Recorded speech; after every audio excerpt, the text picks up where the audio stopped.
Այսօր մեզ է միացել միջազգային եւ համեմատական իրավունքի կենտրոնի ղեկավար Սիրանուշ Սահակյանը, բարև ձեզ Սիրանուշ։ Բաքվի դատավարություն։ Այդ դատավարությունից մեզ հասնում է միայն տեղեկություն Ռուբեն Վարդանյանի փաստաբանից։ Դա միակ խողովակն է։ Այո, մնացյալ տեղեկատվությունը ըստ էության պաշտոնական աղբյուրներից է դուրս գալիս, ինչը արժանահավատ չէ եւ ծառայում է պետական քարոզչամեքենային։ Իսկ ինչու միայն Ռուբեն Վարդանյանը ունի փաստաբան։ Այստեղ մի քանի գործոններ կան։ Նախ շատ դժվար է հայերի համար վարձել ադրբեջանցի փաստաբաններ եւ կան արձանագրված բազմաթիվ դեպքեր, երբ նրանք մերժում են։ Ընդ որում մերժումները հիմնավորում են երկու նկատառումներով, առաջինը պաշտպանյալի էթնիկ պատկանելիությամբ եւ երկրորդը անվտանգային խնդիրներով։ Առանձին փաստաբաններ նաև մատնանշում են, որ իրենց ներգրավումը լինելու է խիստ ձևական, նրանք չեն կարող ազդել դատավարությունների արդյունքի վրա, ուստի կարող են ընդհանրապես դառնալ տեղեկատվական խողովակ, ընդ որում այս ծառայության համար բավականին բարձր գումարներ են ակնկալում, ինչը նաև հասու չէ ցանկացած ընտանիքի։ Եվ թերևս այս գործոնների համադրմամբ նաև ընտանիքները առանձին դեպքերում որոշումներ են կայացրել ձևականորեն չներգրավել մասնավոր փաստաբաններ։ Կենտրոնացել են Բաքվում Արցախի հետ ամենաքիչ կապ ունեցած անձնավորության վրա, ինչպեսին Ռուբեն Վարդանյանն է։ Ունեք դրա բացատրությունը ինչ։ Այստեղ բացատրությունը նա է, որ իրական դրդապատճառը հետապնդման ոչ թե անձի կոնկրետ արարքներն են, այլ անձի գործունեությունը։ Ադրբեջանը շատ դե կան ձերբակալված նախագահներ, որոնք տարիներ շարունակ Արցախում պետական ծառայություն են մատուցել Արցախին եւ հիմա Ադրբեջանի աչքում պետական դավաճանություն կարող են որակվել։ Այո, եւ հենց նաեւ խնդիրը նա է, որ այս անձին եւս հետապնդվում է։ Այսպեսի ձեռագիր չունի Ռուբեն Վարդանյանը։ Նման ձեռագիր չունի, բայց Ռուբեն Վարդանյանը Արցախի համար շատ ծանր օրերի կանգնել է արցախահայության կողքին եւ փորձել ոգևորել բնակչությանը եւ տանել այնպիսի պայքարի, որը կբացառեր բռնի տեղահանումը կամ Արցախի դեմ ադրբեջանական ագրեսիան։ Այսինքն Ռուբեն Վարդանյանը մարդասիրական ոգևորող գործունեություն իրականացնելով ադրբեջանական ընկալմամբ վնասել է ադրբեջանական պետական շահերը եւ սա է պատճառը, որ պատժվում է այդ գործունեության համար։ Եվ կեղծ գործերի շրջանակներում նրանք մեծ ջանասիրություն չեն ցուցաբերում որոշակիացված արարքներ դուրս բերելու եւ անձին վերագրելու տեսանկյունից, այստեղ նրանք ընդհանուր քննարկման առարկա են դարձնում Արցախի անկախության ինքնահռչակումը եւ այդ պետականության շրջանակում ծավալած ցանկացած գործունեություն անկախ դրա օրինական բնույթից, օրինակ նույն բարեգործական մարդասիրական գործունեությունը Ադրբեջանի կողմից որակվում է որպես քրեորեն պատժելի արարք։ Ինչպես են Ավրորան։ Այո, Ավրորայի նախաձեռնությունը եւ ցանկացած այլ մարդասիրական ծրագիր, որը օրինակ կարող էր միտված լիներ էներգետիկ ապահովությանը, ինչը կյանքի նվազագույն պայմաններ էր ապահովելու Արցախի բնակչության համար։ Ես Ռուբեն Վարդանյանի փաստաբանի մեկնաբանություններից պատառիկներ եմ առանձնացրել։ Արցախի նախկին պաշտոնյաների դեմ մեղադրանքները ակնհայտորեն քաղաքական դրդապատճառներ ունեն։ Խոսքը հին թե նոր դրդապատճառների մասին։ Հին։ Սա շատ վաղուց հենց Արցախի հակամարտությամբ պայմանավորված քաղաքական դրդապատճառ է, որը չի կորցրել իր արդիականությունը եւ նույն դրդապատճառով Ադրբեջանը նաեւ պատժիչ գործողություններ է իրականացնում անհատների հանդեպ։ Չկա գեթմի իրավունք, որ Ադրբեջանը չի խախտել հայ ռազմագերիների նկատմամբ։ Որևէ տեղ ֆիքսվում է այս ապօրինությունը։ Այո, ըստ էության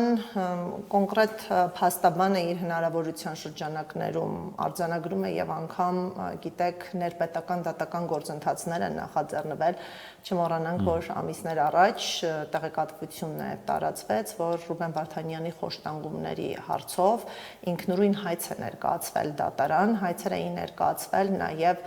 զրպարտող վիրավորական արտահայտությունների կապակցությամբ հասկանալի է, որ ադրբեջանական համակարգը արդյունավետ չէր եւ այս հայցապահանջները չեն բավարարվել, սակայն փաստաբանական գործունեության շրջանակում առանձին խախտումներ իրենց ամրագրումն են ստանում, բայց նաև միջազգային իրավապաշտպանների դատավարության դիտարկումների շնորհիվ եւս փաստաթղթավորվում են խախտումներ, օրինակ դատավարության շատ կարևոր տարր է հրապարակային դռնբաց դատաքննությունը եւ մի շարք իրավապաշտպաններ, որոնք եւս քաղբանտարկյալներ են եղել, դիմել են Բաքվի իշխանություններին, խնդրելով թույլատրել մուտքը Ադրբեջան եւ հնարավորություն ներկա գտնվելու եւ դիտարկելու դատավարությունը, սակայն այս խնդրանքները մերժվել են եւ կան նաեւ արձանագրված դեպքեր, երբ Բաքվում գտնվող դիտորդի կողմից դատական նիստերի դահլիճ մուտք գործելու փորձը հանգեցրել է նաև անհատական անձնական հետապնդումների եւ անվտանգային սպառնալիքների, ուստի այս ամենը որ երկրից էլ եկած լինի։ Այո, խոսքը այս պարագայում օտար երկրացիներին է, որովհետեւ ազգությամբ հայերի մասնակցությամբ նման, այո, փորձեր չեն եղել։ Եվ այս գործունեությունը հավելյալ հիմնավորում է մարդու իրավունքների խախտումները, օրինակ փաստաբանները, նաև Ռուբեն Վարդանյանի միջազգային փաստաբանները, հայ փաստաբաններ, ֆրանսիացի փաստաբաններ եւս հանձնարարել են հայ գերիների պաշտպանությունը եւ փորձ արել մուտք գործել Ադրբեջան պաշտպանությունը կազմակերպելու նպատակով եւ մերժումներ են ստացել եւ այստեղ եւս արձանագրվել է պաշտպանության իրավունքի խախտումներ։ Մեզ հայտնի է մերժման հիմքերը։ Որոշակիացված հիմքեր չկան, այստեղ Ադրբեջանը կամ չի պատասխանում կամ հրաժարվում է մուտքի արտոնագիր տրամադրելուց, ինչը հավասար է մերժման, որովհետև առանց մուտքի արտոնագրի որևէ օտար երկրացի հնարավորություն չունի մուտք գործել Ադրբեջան։ Սիրան, փաստաբանը մի տեսակ հուսահատ եզրահանգում է անում եւ ընդունում, որ լուծումը քաղաքական է։ Ոչ դատարանում է լուծվելու այս հարցը։ Ինչ պատկերացնել քաղաքականի տակ։ Թրամփը պետք է զանգարի, Պուտինը պետք է զանգարի։ Ես մոտարապես այդպիսի ազդեցիկ բաներ եմ պատկերացնում։ Այո, քաղաքականի տակ նախ մենք հասկանում ենք, որ այս անձանց ազատ արձակումը եւ իրավունքների նկատմամբ հարգանքը կարող է պայմանավորված լինել քաղաքական գործոններով։ Իրավունքի ներքո պաշտպանված լինելը բավարար չէ, որպեսզի Ադրբեջանի բռնակալ ռեժիմին ստիպի գործել իրավունքին համահունչ, իսկ քաղաքականի դիտանկյունից շատ կարևոր է հենց արտաքին քաղաքական գործոնը եւ այստեղ որոշ շաբաթներ առաջ կոչ հնչեցվեց նույն Թրամփի կողմից, որը հուսադրող էր եւ կարծում եմ կարող էր իր մեջ դրական ազդակներ պարունակել, դա այն էր, որ քրիստոնյաները, որոնք անազատության մեջ են եւ որպես գերի պատաններ պահվում են տարբեր երկրներում, պետք է ազատ արձակվեն, այսինքն հրապարակայինորեն Թրամփը հանձնառեց քրիստոնյա բանտարկյալների, քաղբանտարկյալների ազատ արձակման խնդիրը, իսկ Թրամփը ըստ էության իր անկախատեսելի վարքագծով ունի բոլոր լծակները եւ ուժային նախադրյալները, որպիսի գործարքներ հարկադրի առանձին պետություններին եւ ամերիկյան ադրբեջանական փոխհարաբերություններում ըստ էության կան էական նշանակության խնդիրներ, որոնք երկկողմ հարաբերությունների զարգացման տենդենսներ կարող են դրսևորել եւ իմ գնահատմամբ, այո, ամերիկյան վարչակազմը քաղաքական կամքի եւ հետևողականության պայմաններում կարող է այնպիսի տնտեսապես, քաղաքականապես օգտակար գործարք առաջարկել Ադրբեջանին, որպիսի պայմաններում նրանք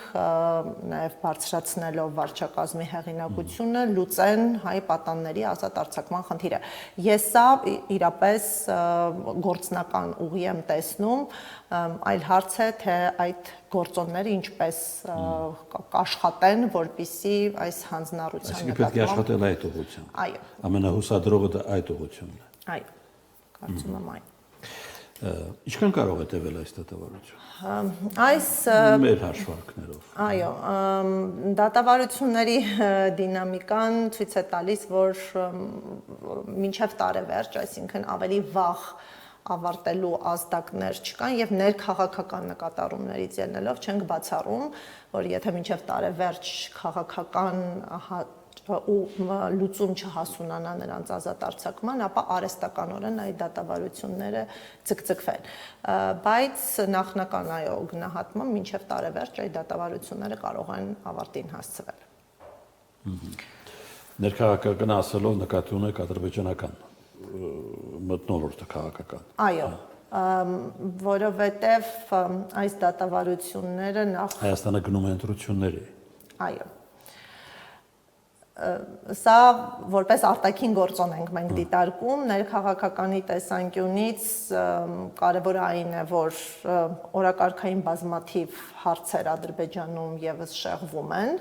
այս դատավարությունների քննարկումների ֆոնին եւ մյուս կողմից Ադրբեջանը դատավարությունների միջոցով գեներացնում է ատելություն, ինչը խիստ կարևոր է ագրեսիվ պլանների հետագա կենսագործման նպատակով եւ մենք տեսնում ենք, որ ադրբեջանական օրակարգից հայերի նկատմամբ ատելությունը դուրս չի գալիս եւ այս քաղաքականությունը կենսունակ պահելու տեսանկյունից շատ կարևոր է հենց այս դատավարությունները։ Օրինակ մենք մոնիտորինգ ենք իրականացրել դատավարությունները լուսաբանող հրապարակումների մեկնաբանություններ բաժինների եւ տեսնում ենք, որ հստակ գեներացվում է հայերի նկատմամբ ատելություն եւ սրանք առիթ են ատելության խոսքը տարածելու, խորացնելու նպատակով։ Եվ իհարկե կա արտաքին քաղաքականը, Ես գալիս եմ դրան։ Ինչ որ մեկին պետք է վաճառի Բաքուն, չէ՞։ Այո, բայց կարծում ենք այդ վաճառքը էապես կապված է հենց խաղաղության փաստաթղթի ստորագրումից, հայկական կողմը բավարարելով ադրբեջանական պահանջները երկկողմ փաստաթղթի ստորագրման պարագայում պետք է որոշակի բավարարում ստանա, ադրբեջանական կողմից այս պահին որևէ դրույթ չկա, որը կարող է սպասարկել Հայաստանի շահերին, օրինակ երաշխավորել Հայաստանի անվտանգությունը, Հայաստանի քաղաքացիների իրավունքների պաշտպանվածությունը եւ այլն, եւ կարծում եմ հայ պատանների ազատ արձակման խնդիրը ձևակերպվելու է որպես հանուն հայերի իրականացված զիջում Ադրբեջանի իշխանությունների կողմից, ինչպես գիտենք, այս պայմանը չի դարձել պայմանագրային դրույթ, դա մեկնաբանվելու է որպես խաղաղության գործընթացի հետևանք եւ իհարկե այստեղ դիրքավորվելու է Ադրբեջանի հենց մարդասիրական կերպարը, որ անկախ պայմանագրային դրույթից խաղաղության այս ուղուն նրանք պատրաստ են նաեւ մարդասիրական վերաբերմունք ցուցաբերել հայերի հանդեպ։ Հետաքրքիր հաշվարկ է, ինձ հիշեցրեց օրեր առաջ, երբ ազգային ժողովում այս հարցը քննարկվում էր, կարծեմ արտգործնախարարն էր պատասխանել, որ Բաքուն խուսափում է այդ հարցը քննարկելուց։ Դա պետք է հասկանալ ընդամենը տետատետ շփումներում քննարկելուց, թե ավելի իրավական ձևակերպումներից խուսափելու համար։ Կամ քաղաքական օրակարգներ առելով Կարծում եմ քաղաքական օրակարգում սա ներառնված է այն պայմանավորվածությամբ, որ գերիների վերադարձ չի կարող լինել, քանի դեռ Հայաստանի Հանրապետությունը չի ստորագրել խաղաղության պայմանագիրը, այսինքն քաղաքական օրակարգի տար դարձրել է Ադրբեջանը ձևավորելու Հայաստանի իշխանությունների վրա ներազդեցության նոր լծակ։ այսինքն Բաքվի իշխանությունները ունենալով ճնշման բազմաթիվ գործիքակազմ ոչ թե նվազեցնում են, այլ ընդլայնում են գործիքակազմը Հայաստանի իշխանությունների վարքագիծը առավել կառավարելի դարձնելու նպատակով եւ քանի որ հարցը դարձել է քաղաքական, Ադրբեջանը կարծում է, որ հարցի լուծողը հենց Ադրբեջանն է եւ այս խնդիրը բացառապես կախված է Ադրբեջանի իշխանությունների որոշումներից, իսկ Ադրբեջանը կաշկանդված չէ իրավունքով եւ իրավական լուծումները դեռ վաղաժամ են։ Ուստի հարցերը ամբողջովին գտնվում են ադրբեջանական հայեցողությունների տիրույթում եւ այդ հայեցողությունը իշահայերի կլինի, եթե որոշ պայմաններ բավարարվեն եւ եթե Բաքվի իշխանությունները ցանկանան բարեհաճ վարվելակերպ մոտեցում ցուցաբերել հայերի նկատմամբ, իսկ հայերը պետք է ջանասիրություն ցուցաբերեն արժանանալու Ադրբեջանի բարեհաճ եւ մարդասիրական մոտեցմանը։ Եթե Բաքուն կաշկանդված չի միջազգային իրավունքով, ապա ինչու է Հայաստանի արժև դնում միջազգային հայցերից հրաժարվելու պահանջ։ Թեև այդ մասին վերջերս չեն խոսում։ Ես նկատի ունեմ այս փուլում կաշկանդված չէ, քանի դեռ գործընթացները ընթացքի մեջ են եւ չկա իրավական են, որ հետո կարող է այլ ուղղությամբ։ Այո, ես նկատի ունեմ հենց այս ժամանակագրական կտրվածքում Ադրբեջանը չունի իրեն կաշկանդող իրավական վերջնական պարտադիր ակտեր, այստեղ կան միջանկյալ ակտեր, որոնք այո, որոշակի չափով անտեսվել են Ադրբեջանի իշխանությունների կողմից, քանի որ նրանք ունեն այդ քաղաքական պոտենցիալը հակազդելու միջազգային իրավունքին, բայց հասկանում են, որ սա սպառվող ռեսուրս է եւ նաեւ այստեղ գործի են դնում հենց ժամանակային գործոնը։ Վստահ եմ, որ նրանք ունեն հաշվարկ, որ օրինակ 3 կամ 4 տարի անց լինելու են բազմաթիվ դատական ակտեր, որոնց հակազդելը արդեն իսկ մեծ բեռ կդառնա Ադրբեջանի իշխանությունների համար, ուստի նրանց գործելակերպի ազատությունը հենց կարևոր է այս ժամանակային հատվածում։ Հենց ապօրինի դատավարության վերաբերյալ նույնպես։ Այո, ապօրինի դատավարությունների հարցը եւս միջպետական եւ անհատական գանգատների առարկա է,